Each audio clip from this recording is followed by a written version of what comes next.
안녕하세요. 소창원의 신앙 일침입니다. 그동안도 평안하셨습니까?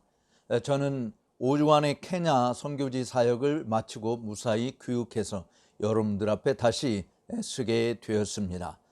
오늘 함께 살펴보려고 하는 것은 선교지 어떻게 해야 하나라고 하는 제목입니다. 케냐 선교를 작년에 이어서 이번에 두 번째 방문하게 되었습니다. 방문하면서 작년에 느끼지 못했던 많은 것들을 볼 수 있었습니다.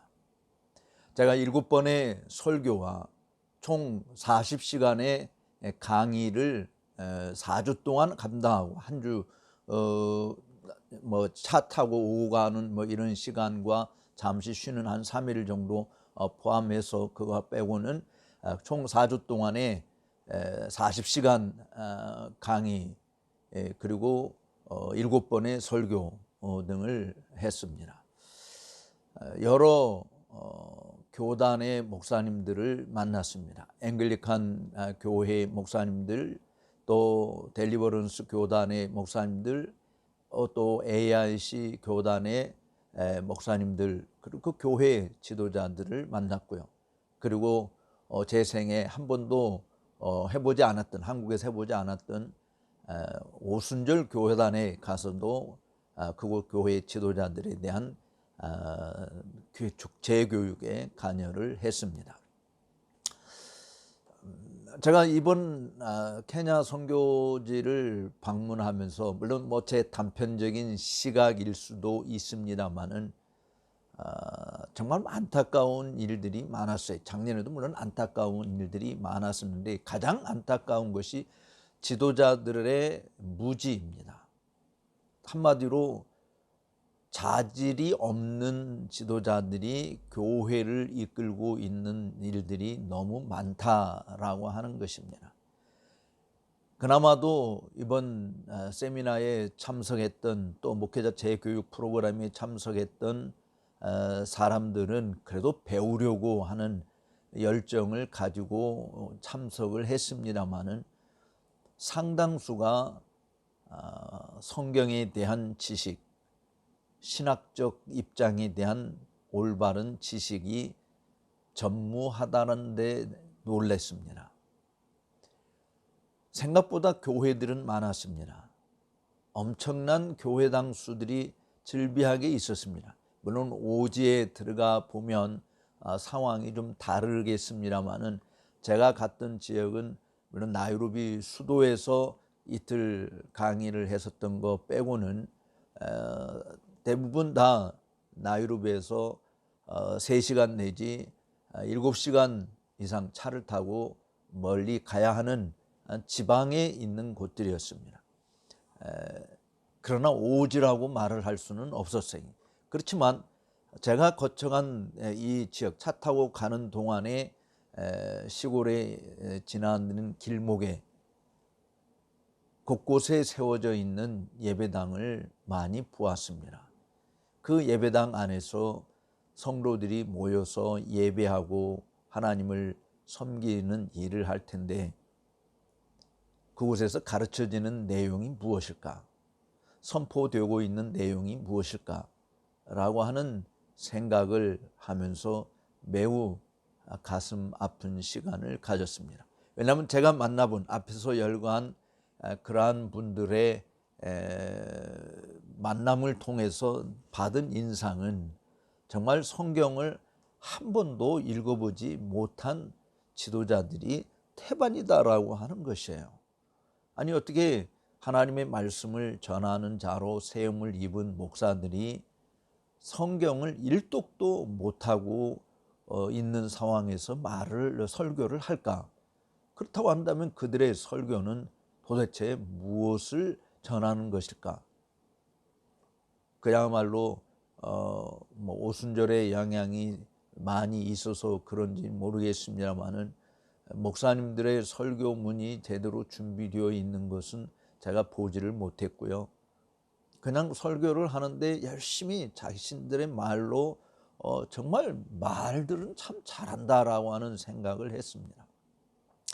그런데 그 말들이 제가 다 뭐 알아들을 수 있는 말이 아니라서 이해하기는 어렵습니다만은 정말 성경에 충실한 내용을 하는 것인가?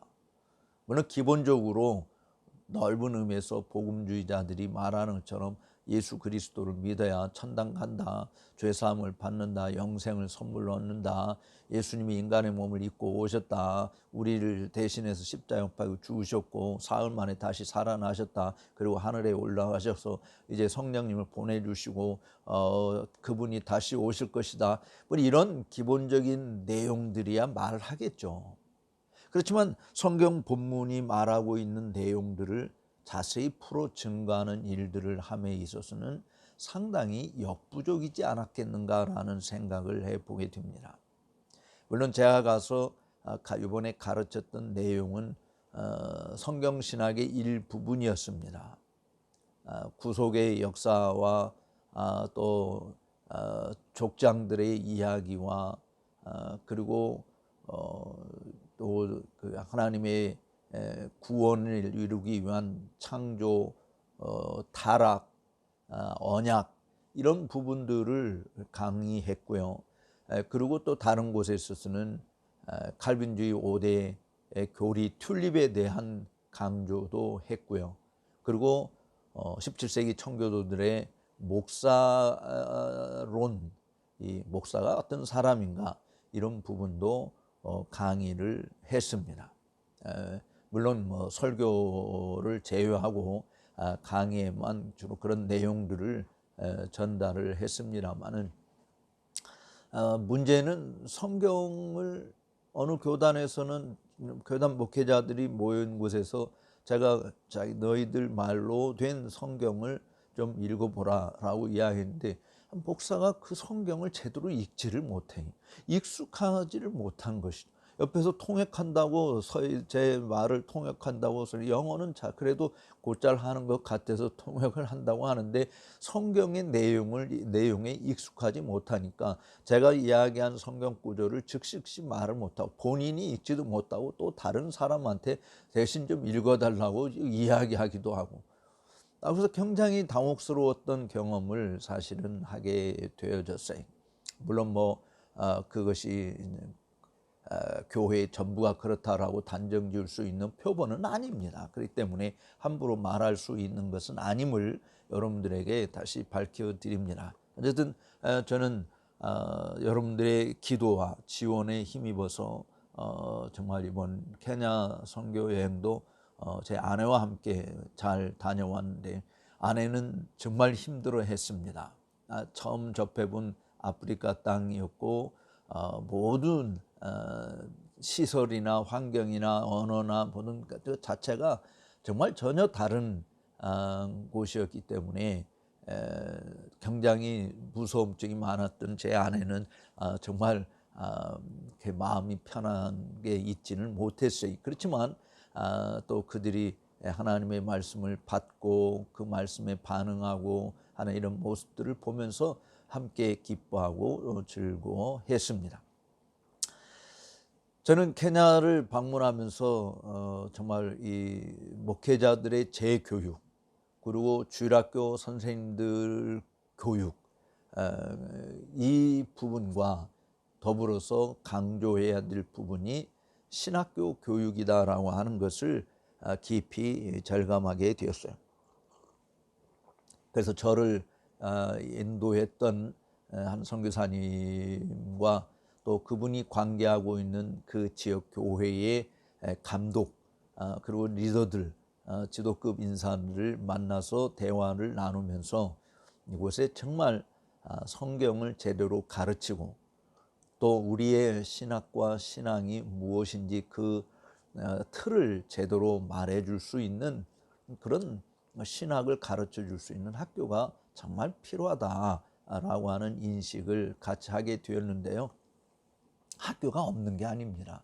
우리 선교사님들이 운영하고 있는 학교들도 있고 또 그분들 자체 교단에서 운영하고 있는 학교들이 있어요. 그런데 여러분 인터넷에 들어가서 케냐의 개신교 역사를 이렇게 쳐서 들여다보면 제일 큰 교단이 사실 AIC 교단, 아프리카 인란드 처치라고 하는 AIC 교단과 그다음에 앵글리칸 성공회 교단인데요.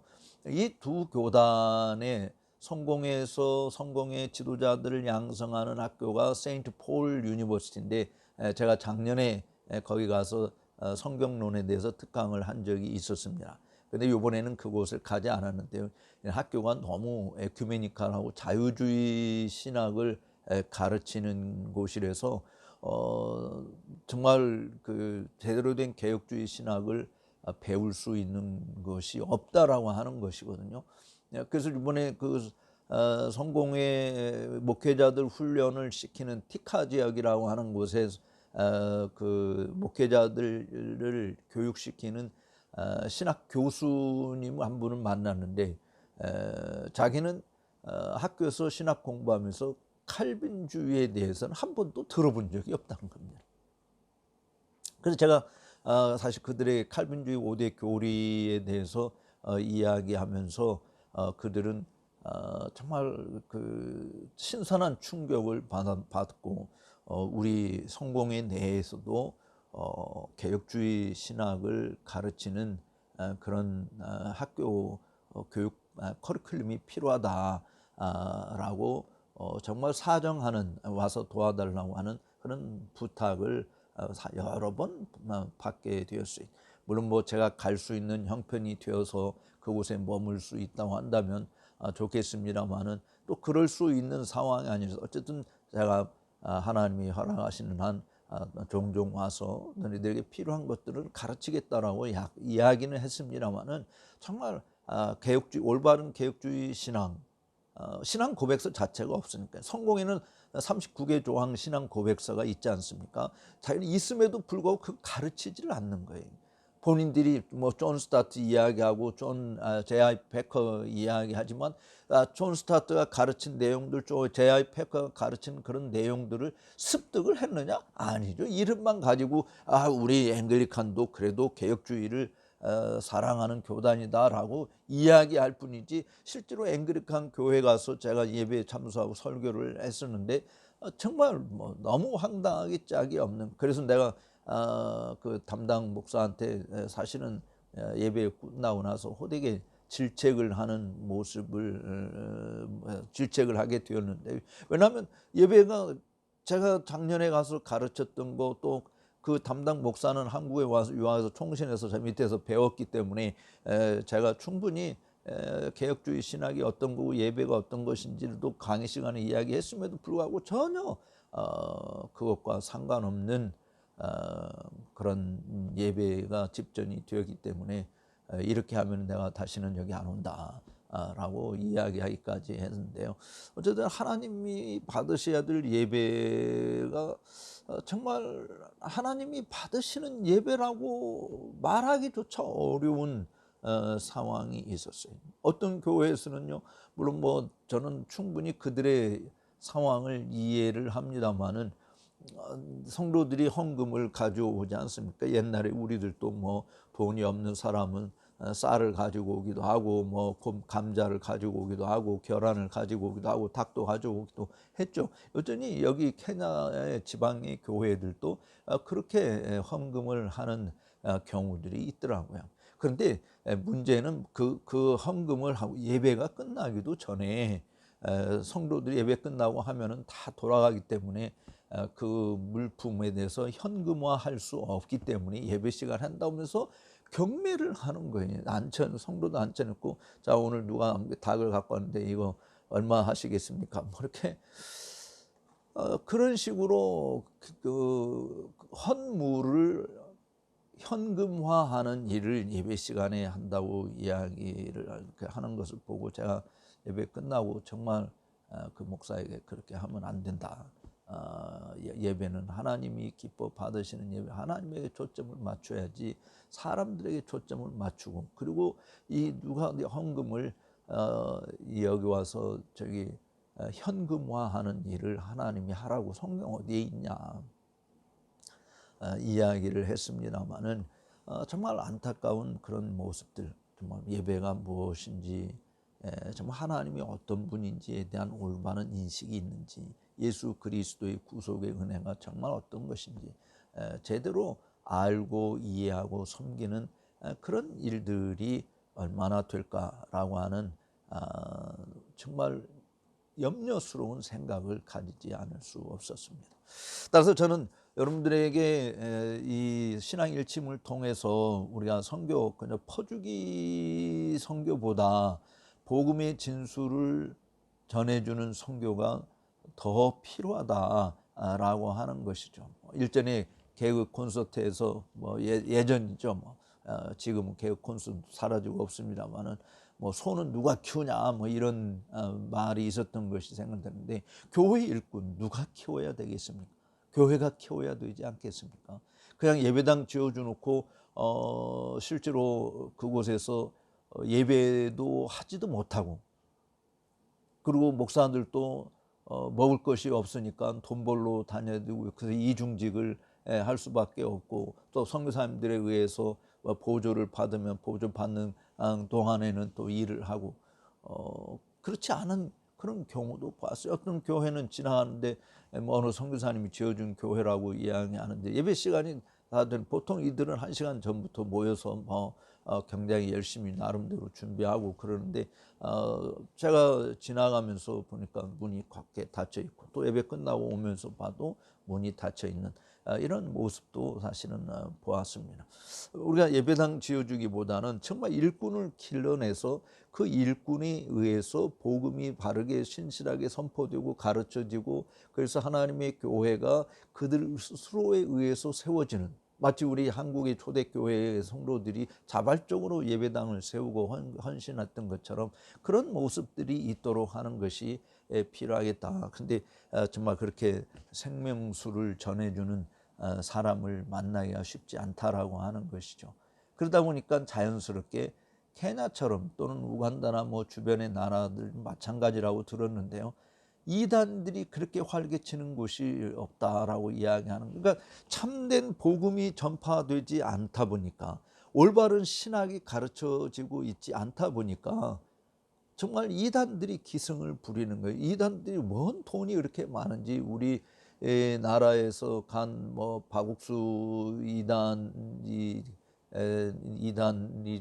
점령하고 있는 모습들, 또 여호와의 증인들, 뭐또 제7일 안식일 교회들, 뭐 이런 정말 각양 그 이단들이 또 신천지 뭐 등 엄청나게 많은 돈을 쏟아붓고, 그 돈 때문에 사람들이 모이는, 또 그냥 외부에서 들어온 이단들만이 아니라요, 그 자체 내에서 자생한 이단들도 있다고 그래요. 어떤 데는 그냥 거룩한 사도들의 교회다 뭐 이렇게 해가지고, 그 교회 나오는 사람들은 모든 예복이 다 있어요. 똑같은 예복을 입히게 되고,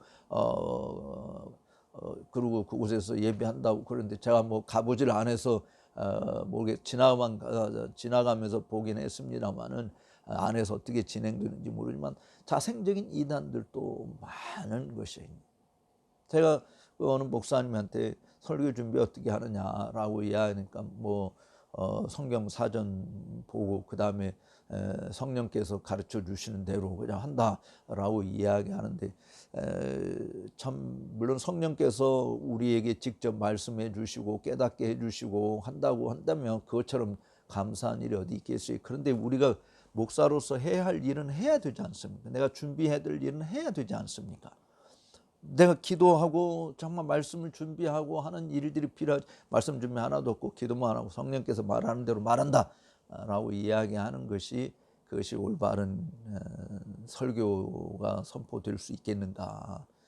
사실은 성령께서는 진리와 함께 일하시는 거예요. 진리의 영이니까. 진리가 선포되는 곳에 성령이 있는 것이고, 성령께서 역사하시는 곳에 진리가 선포되어서 진리신 그리스도를 증언하는 거 아니겠습니까?